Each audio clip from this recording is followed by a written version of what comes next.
Dois. Oi, gente, tudo bem? Para quem não me conhece, meu nome é Rodrigo Selbach. É um prazer estar aqui na campus de novo.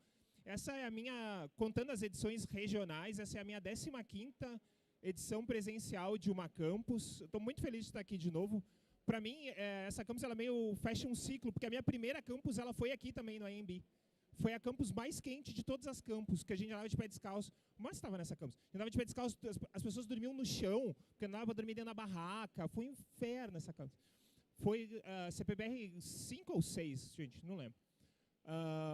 Bom, vamos começar então. Eu vou falar um pouquinho sobre quadrinhos, representatividade, diversidade. A gente vai fazer um apanhado geral de muitas coisas que englobam diversidade e representatividade.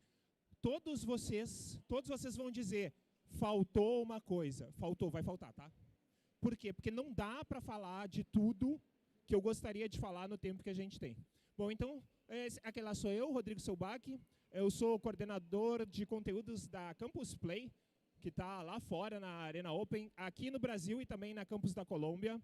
Eu estou em dezembro agora, quem tem Ubisoft TV, tem um programa meu que vai estrear em dezembro na Ubisoft, falando sobre games. Eu também dou aula numa universidade lá no Rio Grande do Sul, que chama Universidade de Caxias do Sul, trabalho com esportes eletrônicos. Essa é uma palestra da comunidade Campus Pride, e o meu nome é Selbach, está aqui. E a comunidade está assentada mais ou menos perto ali, ó. Quando vocês encontrarem um unicórnio, é onde a gente está. Então, vai lá, se chegar o unicórnio, vai lá. O Marcinho, que está sentado aqui na frente, é o coordenador da nossa comunidade, tá? Chegar lá e diz, eu quero ser da Pride também. Fala com o Marcinho lá. E ele vai apresentar todo mundo.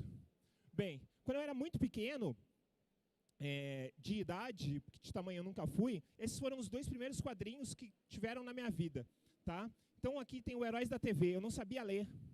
Então, para mim, o quadrinho ele era meio um brinquedo. Eu contava e recontava as histórias de várias formas. Então, eu pegava ali, então, o Thor, pegou um martelo. Quando eu cheguei em Lendas, em 1986, eu já sabia ler. E aí, foi a primeira vez que eu já sabia ler com entendimento, foi a primeira vez que eu me senti impactado e representado por alguma coisa. Eu realizei o meu momento nerd mais importante da minha vida com quadrinhos. Esse é o Tom Grummett, tá? Eu estava contando para alguém ali, estava contando para o colega. Ele desenhou a morte do Superman, tá? E também o Superboy. O Superman e o meu pai morreram no mesmo ano. Então, foi muito impactante na minha vida. Quando saiu o Superboy, eu começo a me identificar muito com o Superboy, porque eu passo a ser a principal figura dentro da casa. Então, eu preciso largar o meu mundo mais jovem e infantil e preciso ir trabalhar. E aí, quando eu tive a oportunidade de encontrar com ele na CCXP, eu contei essa história para ele, eu chorei, ele chorou, puta, foi o caos. Peraí, segura aí. Faz um favor para mim.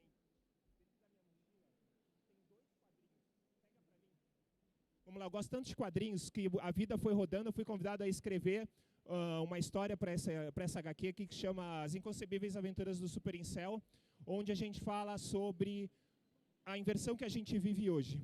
Nos anos 80 e nos anos 90, ser nerd... Tá aí, procura que tá aí. Acho que no outro bolso. Ser nerd era... o termo nerd ou geek, ele vinha com uma carga pejorativa muito grande. E aí a gente se refugiou nesse mundo de quadrinhos. E aí quando isso tudo começa a virar pop, tem 2, um diferente do outro.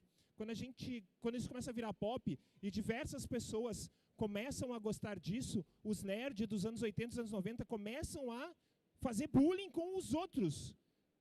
E, porra, não faz sentido nenhum isso. E aí me convidaram para escrever uma história lá. O meu e-book da Amazon está lá, quem tem o Kindle Unlimited pode pegar de graça. É um livro sobre cultura geek. Ficou em 2 listas de mais vendidos. Foi muito legal a experiência de escrever e compartilhar a cultura com as pessoas. Perfeito, isso mesmo. Eu quero fazer uma brincadeira aqui com vocês. Vou descer aqui, tá? O que acontece? Vou convidar todo mundo para... Valeu. Vou convidar todo mundo para que, em algum momento, se eu mostrar alguma coisa legal aqui, tira uma foto, faz uma selfie, posta lá, me marca Campus Party. Então, eu trouxe aqui as duas fotos mais legais, ou os textos mais legais, alguém vai ganhar. Então, o que eu trouxe para sortear aqui? A HQ que eu ajudei a escrever, não sou o único autor, tá? E uma outra HQ, que é do meu amigo Guilherme Smith, que chama Só os Inteligentes Podem Ver. Quem entendeu o título, entendeu. Vamos lá, eu fui um moleque que eu me criei no meio dos quadrinhos total. Minha família foi acampar uma vez, e aí chegamos lá, meu pai disse, pô, eu limpo aqui pra gente botar a barraca. E aí, eu achei no meio da grama um martelo. Eu tinha certeza, gente, eu não tinha 6 anos ainda, tá? Eu tinha certeza que quando eu levantasse aquele martelo do chão, eu ia me tornar o Thor da história que eu tinha lido. E óbvio que a criança só chorou depois. Mas esse martelo está na minha casa até hoje. Eu liguei para minha mãe, a gente não mora mais no mesmo estado, disse, ei, me manda a foto do martelo lá, por favor, que eu quero mostrar a palestra. Eu falei que quando chegou em lendas, eu já sabia ler, eu já entendia. E foi a primeira vez, sem entender, é óbvio, que eu me senti representado. Por que você se sentiu representado, Rodrigo? Porque tem uma criança que quando fala Shazam, vira um super-herói. Eu era uma criança. Cara, eu quero falar Shazam e virar um super-herói. Porque tem o Robin. E aí, o Robin passou por várias questões que a gente vai falar mais pra frente, mas o Robin é um personagem que as crianças se identificam muito.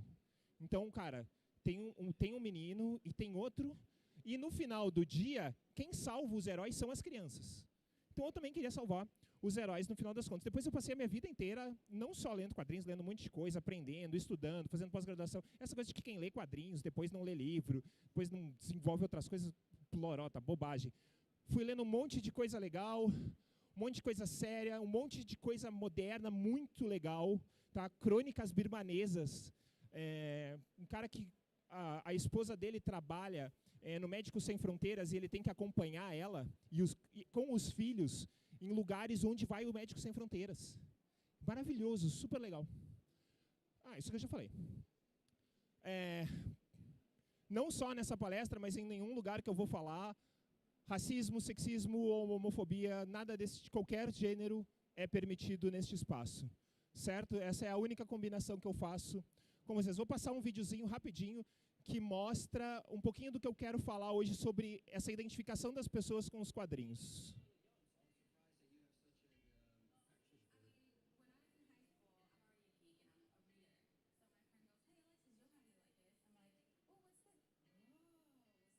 Instant, and this is me sitting at lunch reading ElfQuest all by myself. These were like my friends, as lonely and desperate as that sounds. Kept me company. I know the feeling. I believe everyone at this table can relate to the feeling of being an outsider and losing yourself in a comic book and finding characters that you relate to so much that you just fall in love with them. Exactly. So you could see why those of us who have been kind of on the fringes gravitated towards stuff like these stories about, people who are also kind of in one identity, very normal, and most people don't give them a second thought, but secretly inside, they're this godlike being that everybody counts on so much. It's the nerd fantasy right there. Like, nobody notices me, but they don't know that inside I'm Superman. Tem uma coisa que eu gosto muito que ele fala aí, que é as pessoas não sabem que por dentro eu sou uma pessoa especial. Acho que essa frase é muito marcante desse vídeo. O que a gente vai fazer aqui? A gente vai meio que fazer uma linha do tempo dos quadrinhos, tá? Eu vou mostrar alguns points que eu acho importantes para a gente falar. Mas é mais ou menos isso que a gente vai fazer. Esse slide não tem nada. Mas o que a gente vai falar de verdade, basicamente, são de grupos minorizados, tá? Hoje em dia, quando a gente fala, às vezes a gente ainda vê muitas pessoas falando, porque esse grupo é uma minoria. A gente tem que entender uma diferença.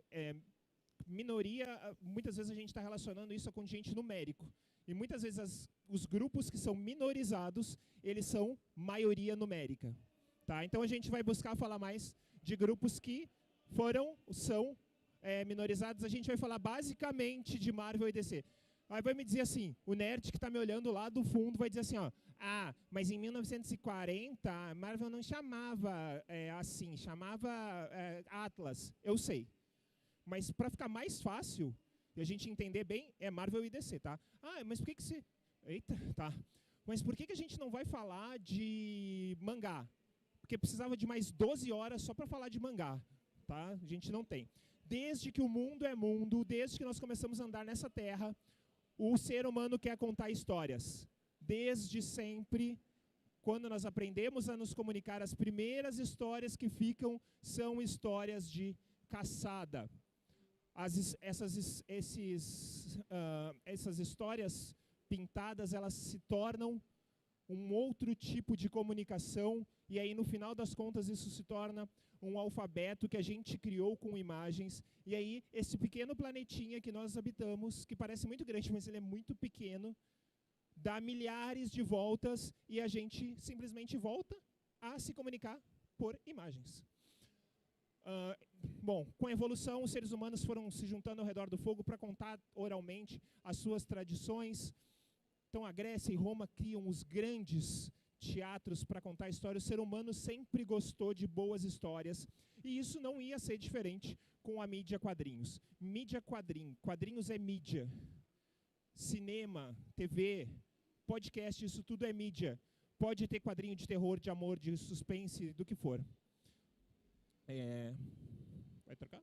Não. Tá, vamos lá. Então, a nossa história é que passam e passam gerações, a gente sempre quer ler quadrinhos. Essa aqui é o Mutus Liber. Foi a primeira vez que ilustrações foram utilizadas para contar uma história. E é uma história de amor. É o casamento alquímico do Sol com a Lua. Ele não é colorido assim, tá, gente? Ele era todo preto e branco. Eu peguei essa imagem colorizada para a gente poder ver melhor. Então, como é que na alquimia, como é que seria o casamento entre o Sol e a Lua? Depois, em 825, em Glasgow, começou uma publicação que chamava O Espelho de Glasgow, e pela primeira vez imagens desenhadas foram utilizadas para ilustrar histórias. Pensem que no jornal em 1825 não dava para tirar, não tinha foto. Então tudo era desenhado. Todas as histórias, tudo que aconteceu no dia a dia, as reportagens eram simplesmente desenho. Então a gente está lá em Londres, século XIX, não existiam gibis, tá? Mas o avô do gibi, que eram os Penny Dreadfuls ou os Penny Bloods. Existe uma diferença entre eles. Tá? Uns são mais de terror, Penny Dreadful, e o Penny Blood também é de terror, mas ele é mais gore, ele é mais sangrento. Isso aqui era cultura popular de massa. Porque pensem que no século XIX, cara, a classe operária não tinha muito onde buscar entretenimento. Então isso aqui era uma verdadeira febre. Isso aqui é o avô dos quadrinhos. Por quê? Porque logo depois vai começar o período de guerra. E os imigrantes, na sua grande maioria, e aí vem o primeiro ponto dessa palestra, judeus, são obrigados a migrar para as Américas, e eles trazem na bagagem os Penny Dreadfuls. Enquanto isso, aqui no BR, sai a primeira história em quadrinhos publicada no Brasil. Chamava As Aventuras do Inhoquim. Um homem da roça, completamente sem instrução, que um dia descobre ficar muito rico. Porque, sim, os quadrinhos, até hoje, eles são assim, a gente não explica muita coisa, a coisa só acontece. Ele simplesmente descobre que ele fica muito rico e ele vai viver aonde? Na capital da corte da época, no Rio de Janeiro. Né? Então, é a história de um homem muito pobre que se descobre muito rico e que vai morar no Rio de Janeiro. Tudo que a gente está falando é para conseguir chegar nos pontos de diversidade, tá? Porque senão a pessoa fica maluca, sabe? Então, um dia, um cara escreveu um quadrinho. Deu, aconteceu. Não, tô trazendo para a gente entender um pouquinho melhor. Em 95, surge o Yellow Kid. E pode não parecer, mas ele é um personagem que busca mostrar no jornalismo da época o menino imigrante. Vocês veem que ele não tem a cara do típico americano. Tá? Na época, os quadrinhos eles eram basicamente assim. Tá? Grandes histórias, o Yellow Kid está lá embaixo, os textos eles eram espalhados e muitas vezes eles eram charges políticas da época. Foi o Yellow Kid o personagem que trouxe, segundo a academia, o texto para as histórias. Vocês veem que o texto no camisetão dele vai mudando. O Yellow Kid, ele representava o menino imigrante, seja de qualquer parte para lá da América. Então, quem migrou da China, quem migrou da Europa por problemas de guerra, eles tentavam fazer que ele representasse tudo isso, e sempre de uma forma muito satírica. E aí depois eles incorporaram, foi ele que incorporou o balão de fala em quadrinhos, mas é uma grande falácia essa história, porque isso já existia, tá? Isso chamava filactérios. A arte, principalmente a arte sacra, já usava os papiros para que as suas obras... Então, quando a gente fala assim, o Yellow Kid trouxe o balão de fala. Mas a gente só adaptou, tá? Não tem muita invenção. E aí, esses imigrantes que chegaram nos Estados Unidos com os Penny Dreadfuls no bolso, dizem, ei, ele não falou ei, né? Ele falou, vamos fazer isso aqui também, igual? Vamos. E aí começa a indústria pulp. Igual, tá, gente? Entretenimento de massa, para um povo que não tinha condição de ir no teatro, não tinha cinema, era o entretenimento da época. E aí a capa é o principal chamativo. A maioria dos consumidores são quem? São homens, então a gente tem capas, em sua grande maioria, com mulheres de uma forma mais insinuante. Vamos voltar para a Europa. Semana de Suzette. Beccassini, essa aqui que está aqui, é a primeira mulher protagonista de uma história em quadrinhos que existiu nesse planeta, no mundo dos quadrinhos. E ela era a serviçal da casa de Suzette. Só que o que aconteceu? Ela ficou tão mais famosa que a Suzette, e ninguém queria mais saber da Suzette, as pessoas só queriam saber da Beccassini. E ela foi escrita, até quase toda a sua vida, pela Jaqueline, que era uma mulher. E aí, o que acontece? Ela está lá na redação, e eles pegam o semanário da Suzette, e dizem assim, ei, ficou uma página em branco. E aí ela diz assim, já sei, eu quero colocar um personagem aí. Aí ela rabisca lá na hora, desenha, e assim surge Beccassini, a primeira mulher protagonista das histórias em quadrinhos. Em 36, surge o Fantasma. Rodrigo, mas por que você está falando de um homem hétero totalmente padrão? Porque antes desse cara, ninguém usava uniforme colante. E uniforme colante é uma coisa super importante na indústria dos quadrinhos, tá? Personagens homens e mulheres durante muitos anos só usaram roupa colante. E outra coisa, na época não existiam ainda histórias em quadrinhos.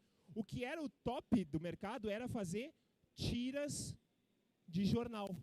Todo mundo queria fazer tira de jornal, não existia história em quadrinhos, gibi. Lembra que eu falei lá, né?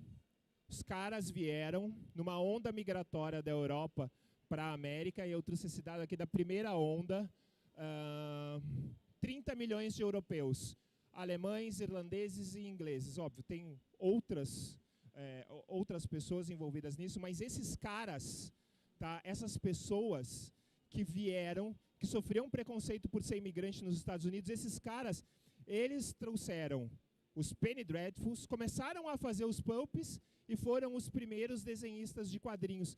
E eles sofriam muito preconceito. E aí, quando eles chegavam lá na indústria, o que eles faziam? E aqui eu tenho os nomes das pessoas mais importantes da época, que a gente tem que pensar neles até hoje. Todos eles mudaram o nome. Will Eisner não chamava imigrante. Todo mundo aqui é imigrante judeu. De algum lugar da Europa. Jack Kirby, deixa eu ver se eu vou mostrar. Aqui, ó. Isso era o comum da época. Eles precisavam americanizar o nome para serem aceitos na sociedade americana. O rei, Jack Kirby, esse cara que está aqui no meio, ele desenhou quase tudo que a gente conhece de Marvel hoje em dia, tá?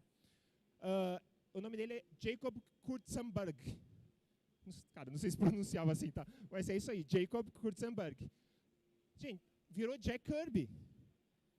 Porque senão ele não ia ser aceito na indústria. Ele precisava esconder a origem para ser aceito.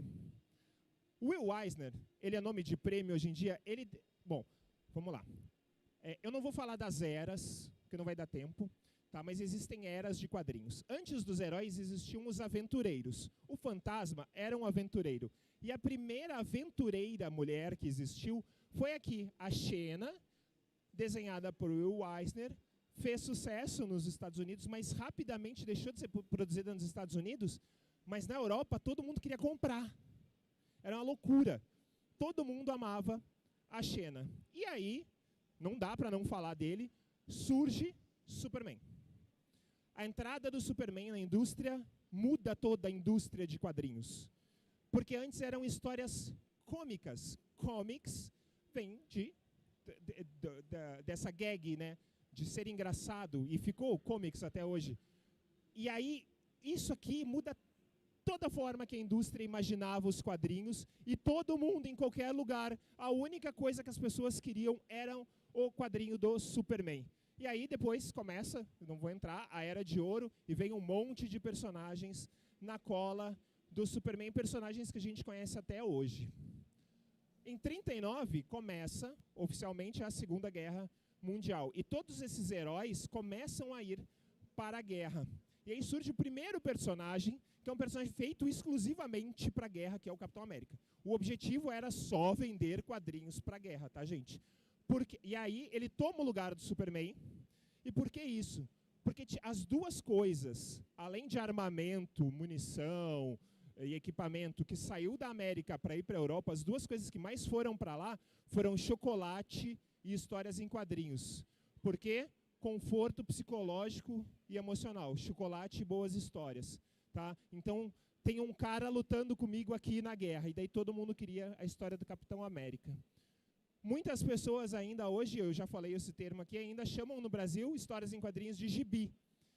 Mas popularizou tanto que a gente não sabe de onde vem. Vem dessa publicação. O Brasil teve uma história chamada gibi. Ficou tão famoso que se tornou sinônimo do que é uma história em quadrinhos no Brasil.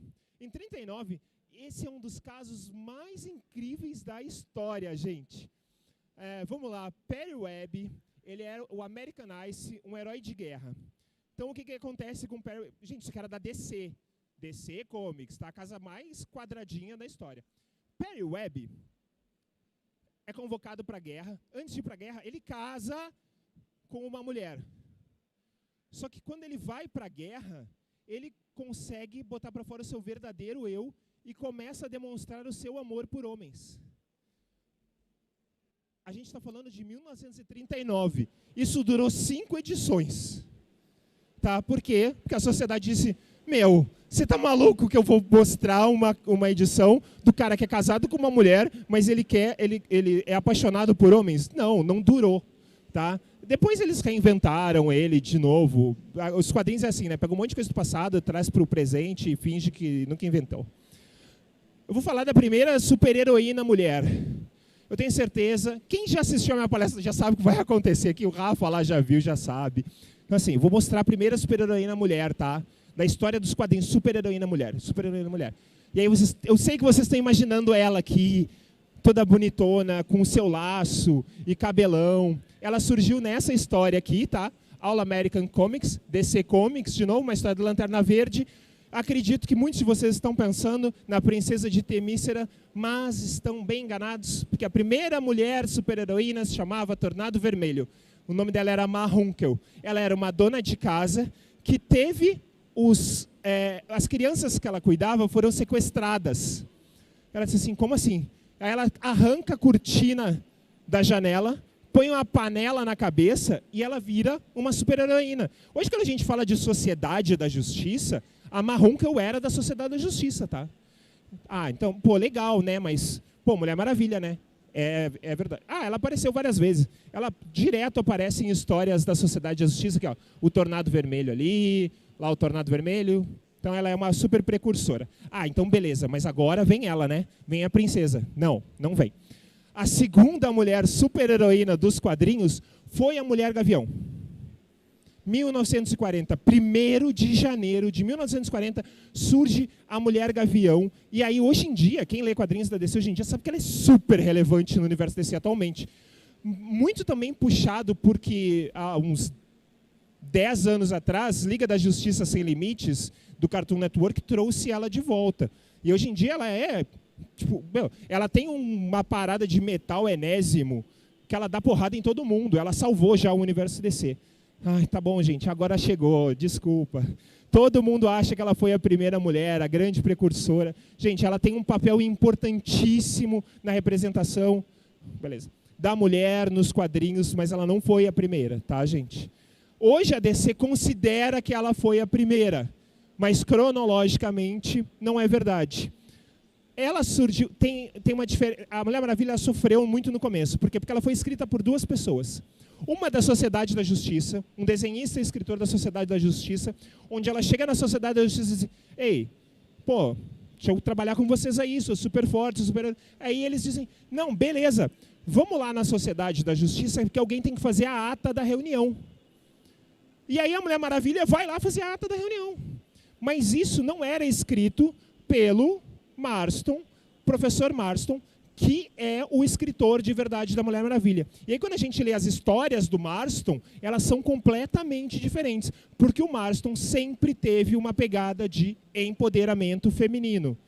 As pessoas falam muito mal do Marston. Ele tinha duas mulheres. Elas sabiam uma da outra, não era uma coisa escondida, tá? E aí, mas ele era um cara muito defensor do papel relevante e importante da mulher na sociedade, tentava trazer isso para os quadrinhos em 41. A Marvel não fica para trás, traz a sua Mulher América também, né, a Miss América. Essa personagem, vocês nunca tenham visto essa, mas vocês já viram ela. Porque, na verdade, ela é essa que todo mundo agora conhece como essa. A indústria só reinventou a história, trazendo o personagem de novo. Eu não sei como eles vão contar a história dela nos quadrinhos, no cinema, tá? Mas aquela América Chaves, ela é uma mulher latina, lésbica, filha de duas mães. Tá? Não sei se aquilo lá vai seguir isto aqui, mas quem quer ler essa história que eu estou contando, aqui. América Chaves em quadrinhos. As gurias estão tirando foto ali, eu vou esperar um pouquinho. Ah, não, vou esperar um pouquinho e mudei, né? Que maluco. Vou esperar um pouquinho. Tá. Porque ela já me mostrou a placa lá, gente. Eu tenho que fazer um workshop lá depois, eu sei que é isso. Tá, passou, né? Vamos lá. Acaba a guerra. Acaba a guerra, Videi lá, daí tem a foto do beijo, todo mundo sabe. Aí, o que acontece? Peraí. Todo mundo que foi para a guerra, ninguém mais quer ler história de herói, porque as pessoas querem esquecer a guerra. E o mercado precisa se reinventar. Aí eles tentam criar uma publicação, tem a mão do Stan Lee nessa história, que todos os personagens seriam negros. Só que não tinha nenhum negro na equipe. E aí, durou uma edição. Não deu. Tá? Isso eles tentam recuperar uns anos depois com a Jungle Tales. Esse aqui, o Aku, o príncipe de Bantu, cara, essa HQ ela era foda. Porque os dois principais personagens eram uma mulher e um homem negro. Esse aqui é o Pantera Negra, tá? Aqui eles inventaram o Pantera Negra. Depois eles só... Cara, pega aquele cara e vamos redesenhar ele. Beleza, é isso aí. Ninguém mais quer pensar em guerra, ninguém quer mais pensar em heróis. Vamos fazer histórias de horror. Cara, quadrinho de terror era o que tinha na época. Então era só quadrinho de terror, quadrinho de terror. E aí, um alemão chamado Frederick Hartmann chega e diz assim, ó, ei, sociedade, família tradicional americana, vocês sabiam que os quadrinhos, quem lê quadrinhos, tem uma probabilidade maior de virar homossexual ou ladrão? E aí a sociedade diz, chega de quadrinhos, vamos queimar tudo isso, acabou. O que a sociedade faz?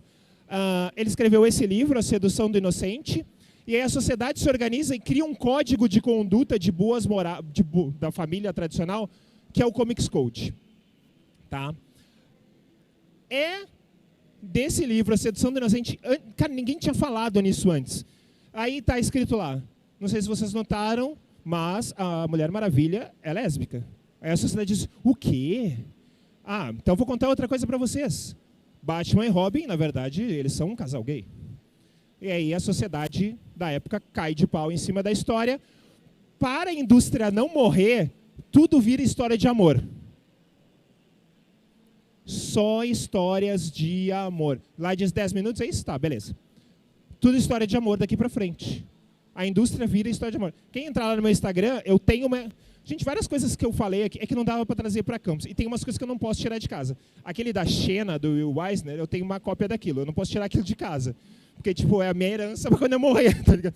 Então eu tenho uma dessa época. E aqui, cara, era tudo história de amor. Ó, Young Love, My Love, Millie the Model. Tem uma citação em Big Bang Theory que o Raj diz assim, cara, eu precisava entender por que o Stan Lee coloca aliterações nos nomes, né? Red Richard, daí ele fala lá todos, Peter Parker, e, ele diz, e a pior, Millie the Model, que tá aqui ela. Com frequência ela aparece. Patsy Walker é a Patsy da série da Jessica Jones. Tá? Só histórias de amor, tudo com código do Comics Code. E aí, uma pessoa lá na Europa que está acompanhando isso tudo, e esse movimento do amor, e muito pegado no movimento feminista, diz assim, ei, eu vou escrever uma história para arrebentar agora. E aí surge Barbarella. Barbarella nunca sairia em 1962 nos Estados Unidos. Tá? Então, quem não conhece Barbarella, uma mulher sexualmente independente e livre, máquina de orgasmos. E as capas dela eram todas muito desafiantes da sociedade. Então, a gente tem aqui um parto de uma mulher robótica, a gente tem lá uma mulher alien de perna aberta, seios de fora. Isso nunca seria publicado nos Estados Unidos. E aí, em 63, volta o Aku, príncipe de Bantu, como Pantera Negra reinventado, criado por Stan Lee e Jack Kirby. Ele não surge como protagonista. Ele é um personagem que aparece assim, a participação especial em Os Vingadores. Aqui é a primeira participação dele em Quarteto Fantástico. X-Men. 63, Stan Lee bota o pé na porta e diz assim, cara, eu vou criar o grupo de diversidade mais irado que existe. Cara, X-Men tem as melhores histórias possíveis. Olha essa frase. Cara, tá aqui a capa. Eu tenho essa aqui, eu tenho só a do Brasil dessa aqui.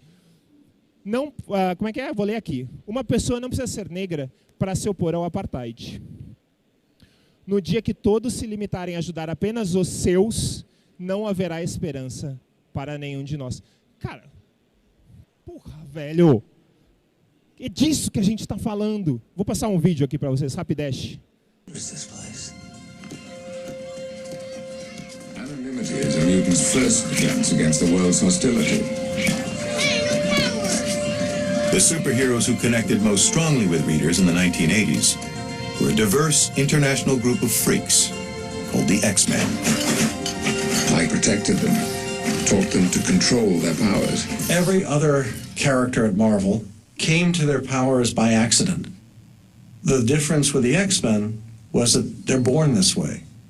No matter what they do, they will become active, superpowered mutants. They say you can imitate anybody, even their voice. Even their voice. Olha o fim da frase, agora. Then why not stay in disguise all the time? You know? Look like everyone else. Because we shouldn't have to. The only point that I was trying to make in the X-Men was that we shouldn't hate or fear people because they're different. Human? You dare call that thing human? So beneath the surface, it was an anti-bigotry story. I didn't think anybody would notice, but I wanted to put that in. And kids are funny, young people are funny, they did notice. Eu acho esse vídeo super emocionante, eu gosto muito dele. Bom, vamos voltar lá no Pantera Negra, né? A gente hoje não pode negar a importância do Pantera Negra, mas lá atrás, 1965, ele não foi o primeiro protagonista dono da sua própria história em quadrinhos. Foi o Lobo, tá? E o Lobo, ele era igual o Zorro, é a mesma pegada, tá? Só que quando ele vencia um inimigo, em vez de marcar o inimigo com a espada, ele deixava uma moeda de ouro. A marca do lobo era essa. Eu deixei uma moeda de ouro aqui, fui eu que peguei. Fui eu que peguei esse criminoso, né? Em 1970 tem uma história incrível que chama A Curiosidade Negra. Lois Lane quer entrar... Bom, vamos lá, vamos voltar. Estados Unidos, 1970, guetos, tá? Bairro dos negros, bairro dos judeus, bairro dos irlandeses. Lois Lane quer entrar num gueto de pessoas negras e diz assim, eu quero saber como é que é o dia a dia de uma mulher negra. E aí ela chega lá para o Superman e diz assim, eu quero entrar lá e ninguém me atende, eu não consigo entrar, ninguém fala comigo. Aí o Superman diz assim, eu tenho uma cabine que muda a cor das pessoas. Porque sim, porque quadrinhos é isso aí, tá, gente? Tanto faz.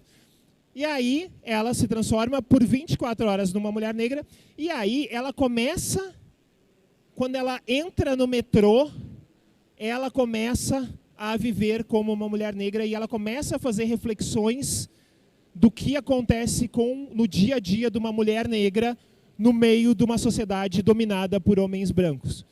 Procurem essa história, ela é muito impactante. Lembra lá, né? Comics Code, uso de drogas, prevenções, violência, um monte de coisa. Aí Stan Lee chega assim e diz assim, eu quero escrever, eu passei um tempão esse ano no Ceará, e lá no Ceará a gente começa muitas coisas com tá, gente? Stan Lee diz assim, eu quero escrever uma história onde pode falar de drogas.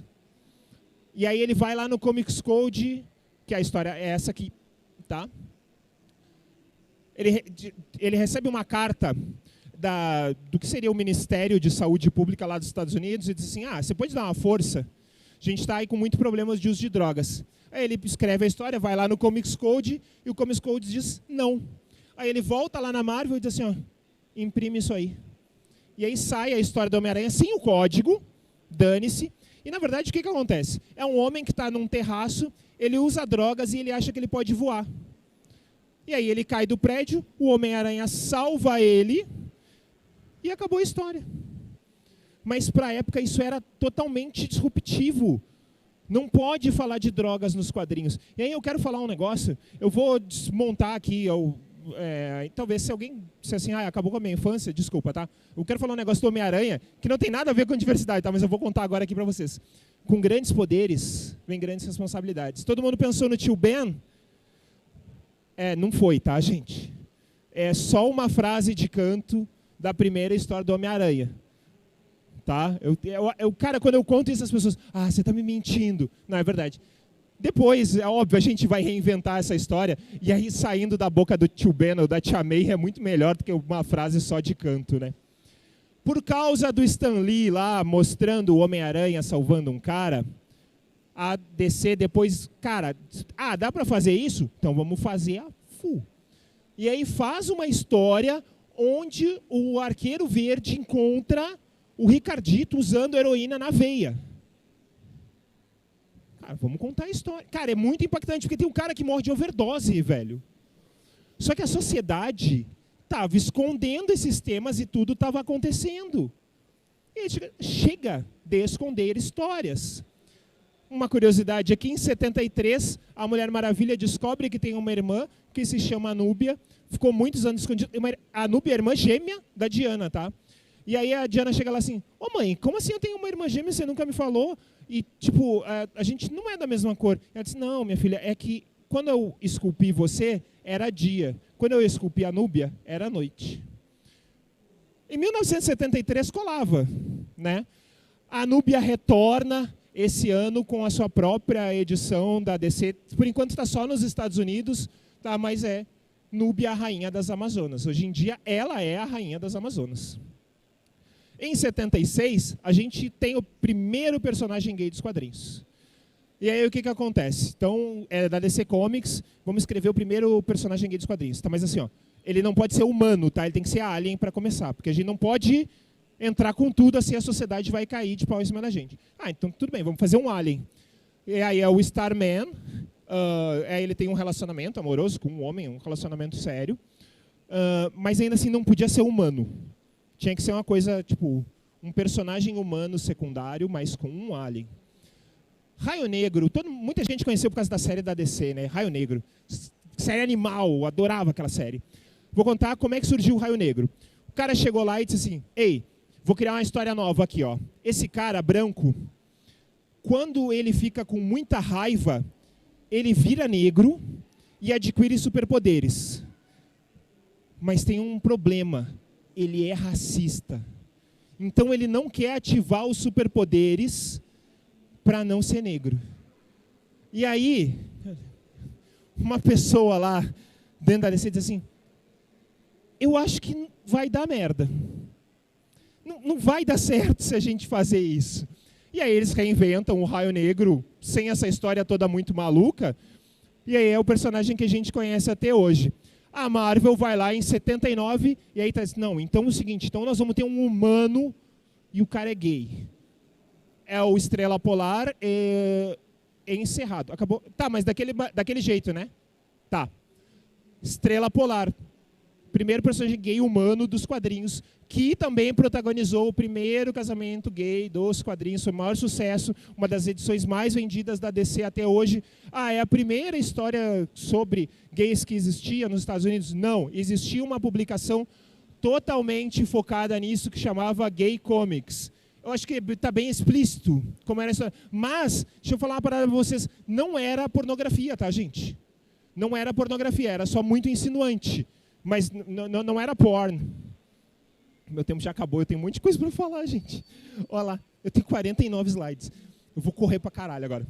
Olha só. Por que eu vou falar do Capitão Marvel, um homem hétero, loirinho, de olho azul? É muito importante a gente estudar o Capitão Marvel. Tá? Ele existiu de 67 a 82. Ele não é esse cara, eles são caras diferentes. E ele... Duas coisas muito importantes dele. Ele é o primeiro super-herói que morre e nunca ressuscita.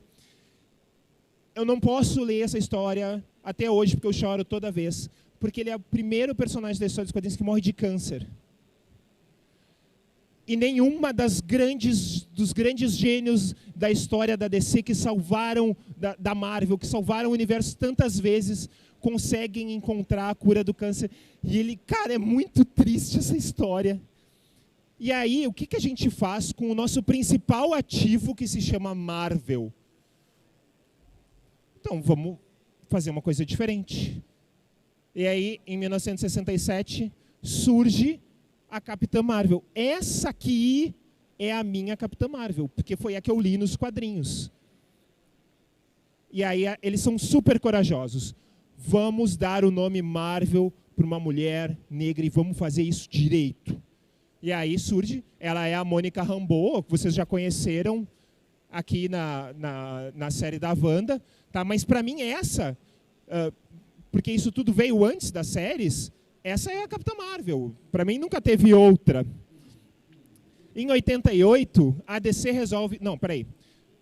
Nos anos 80, a AIDS, o HIV, tomou conta do mundo. E muitas pessoas dos anos 80 começaram a chamar isso de câncer gay. Certo? O que acontece? Nos anos 80, a DC resolve... Não, vamos criar um personagem que tem HIV. Vamos criar um personagem que tem HIV. O nome dele vai ser Estranho, latino, né? Tipo, vamos lá. Poxa, a DC está forçando a barra. Não confundir com esse cara aqui, é outro doutor. Esse é o Estranho e aquele é o Estranho. E aí ele tem um inimigo. Gente, nos anos 80 eu era muito pequeno. Não tenho tanta lembrança, talvez vocês também não tenham. Existia o estereótipo que se fazia do homem que contraía HIV e ele morria cadavericamente. Tá? Vocês vão entender onde é que eu quero chegar com essa história. Eles trazem um inimigo para ele que se chama hemoglobina. Essa aqui era a imagem que se fazia da pessoa que tinha HIV na época. E ele era não só o inimigo, como o interesse amoroso do Estranho e queria o sangue dele. Óbvio que tudo deu errado, né? A publicação parou, eles tentaram esquecer isso tudo. E engraçado, ficou super ruim, não dá pra ver. Esse personagem, hemoglobina, ele voltou na série do The Flash recentemente. Eles tentaram reinventar o cara. Para vocês entenderem dessa imagem que se fazia na época, essa aqui é uma cena do Sandman, onde um cara... teve na série agora, tá? ele sai do hospício, e aí ele está no carro com a moça e ela diz assim, nossa, mas então você tem essa forma toda, né? Então você tem HIV e tal, não sei o quê. Porque era a imagem que se fazia na época de como é que era uma pessoa, assim. Lembra desse cara? Acabei de contar essa história. Bom, em 92 surge o Spawn, e aí o Spawn tem uma história parecida, mas diferente. Ele é um policial negro que volta à vida, e aí quando ele volta à vida, ele tem superpoderes. Ele diz, bom, primeira coisa que eu vou... E ele é todo queimado. Primeira coisa que ele faz é, bom, eu vou me transformar em quem eu era para voltar para minha família. E aí, quando ele volta como um homem branco. Ele não consegue se transformar em quem ele era de verdade. Essa é a primeira personagem transexual dos quadrinhos. Ela é da Patrulha do Destino. Ela é super importante. A gente não tem muitas personagens transexuais na história dos quadrinhos, tá? Eles relacionaram ela muitas vezes. Eles não tinham. Opa, volta lá. Eles não tinham coragem de relacionar ela com outros homens ditos normais. Então era um robô, era o cara que não conseguia tirar a roupa. Esses eram os interesses humanitários. Eu vou mostrar o cara que era o inimigo dela e vocês me dizem o que vocês vão entender dessa tela. Vocês entenderam quem é o inimigo da história? Todo mundo entendeu, tá? Vamos lá.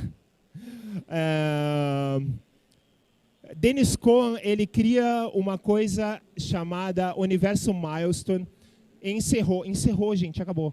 Peraí, deixa eu dizer o que eu quero mostrar aqui no final. Dennis Cohen, ele cria um universo só onde todos os super-heróis são negros, homens e mulheres. E aí, ele esteve na CCXP 2017 e ele diz, eu cansei de ver o homem negro representado como criminoso. O universo Milestone voltou recentemente. Atualmente existe um movimento de tentar dessexualizar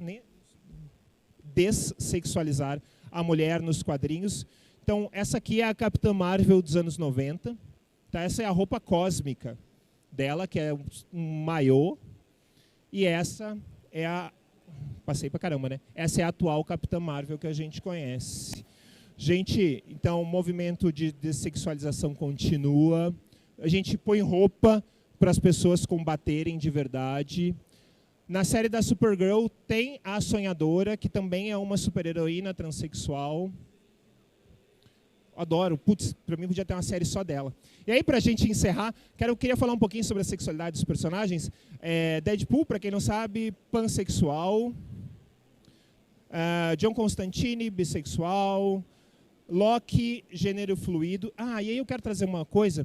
O mundo dos quadrinhos, ele sempre teve a mulher com essa imagem sexualizada super forte, né? E aí a Valiant traz uma super-heroína que corrompe os patamares da indústria e diz assim, nós vamos fazer uma coisa diferente. E aí traz a Fate. Gente, de verdade, esse era o meu último slide, tá? Eu queria contar milhares de coisas para vocês do universo dos quadrinhos, tá? Mas não dá. Peraí, deixa eu... não, tinha outra coisa. Eu ia falar também sobre religião e quadrinhos, mas não vai dar tempo. Cada um pode ter a sua própria religião e está tudo bem, tá, gente? Religião também é diversidade e representatividade, a gente tem que respeitar todo mundo. Cada um tem a sua e tá bacana. Gente, postem a foto lá para concorrer aos quadrinhos. Vamos lá. Tem o curso de diversidade de quadrinhos. São 4 semanas que a gente desmonta isso tudo. Quem quiser saber, está lá no meu Linktree, que é Selbach. E para acabar, eu quero deixar a frase do Grant Morrison, que diz que as melhores histórias em quadrinhos nunca deixam de nos surpreender. Quem quiser saber mais sobre diversidade e representatividade, na mesa da Campus Pride, é a mesa que tem um unicórnio. Todo mundo está lá, a gente pode conversar mais sobre isso. Eu sou o Rodrigo Selbach, eu vou voar para o workshop de games.